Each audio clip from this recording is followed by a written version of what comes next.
Welcome back. Nice to see you. I am Dr. Talia, if you haven't met me, aka the Classroom Doc, and I'm talking about carrageenan today, a small part of my book, The Confident Food Shopper.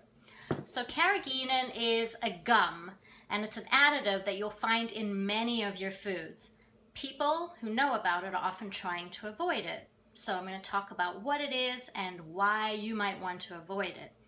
So firstly, carrageenan is actually just this really rather pretty looking red seaweed, and it seems natural. It's an extract from that.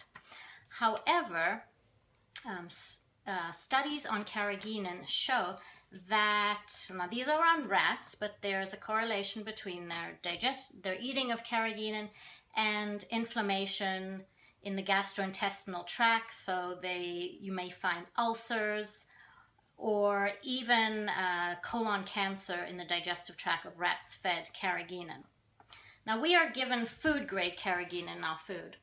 However, an interesting fact is that there's another kind of carrageenan where they take that seaweed and they process it with an acid, and this is called degraded carrageenan.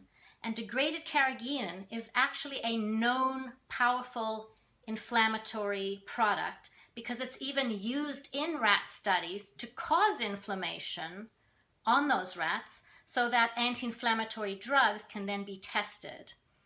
So, what is the difference then between regular food-grade carrageenan, which seems to cause some of the same problems, and this degraded carrageenan? So there's two theories as to why food-grade carrageenan may be problematic. The first one is that maybe when we eat it, because we have our own stomach acid, we actually degrade it down, our acids, so that it's similar to this degraded form. That's one theory. The other theory is that possibly our carrageenan is contaminated with some of this degraded carrageenan called polygenin. So we don't know which of the two it is, or maybe there's another reason, but it does seem to cause inflammation.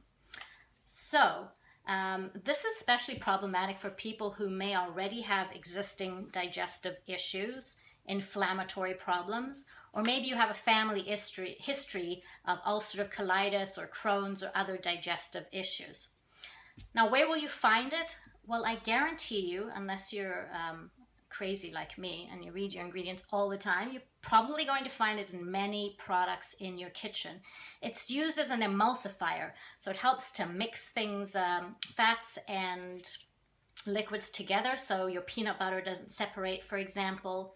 It helps give foods that kind of fatty, creamy texture. So when you take a processed food like a skim yogurt and add carrageenan, it's going to make it seem more like a full-fat yogurt, which is actually healthier. So the more we process our foods, the more we need to add carrageenan in to give it back the texture of a good whole food.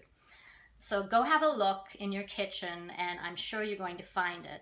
So my recommendation is, I just don't think that the widespread common use of carrageenan is a great idea. If you have no digestive issues at all, and you have no family history of problems, and you don't have inflammation, so if you have it once in a while, it's probably not too big a deal. But if you're having it, if you do have any of those, or if you're having it every day, I think that's not a great idea. And it's actually in a lot of, or most nut milks in the health food store. And still, certified organic to date allows the use of carrageenan in, unfortunately, so your certified organic foods may still have it. So have a look and try to limit or eliminate it. Hope you found that helpful, and I will see you soon.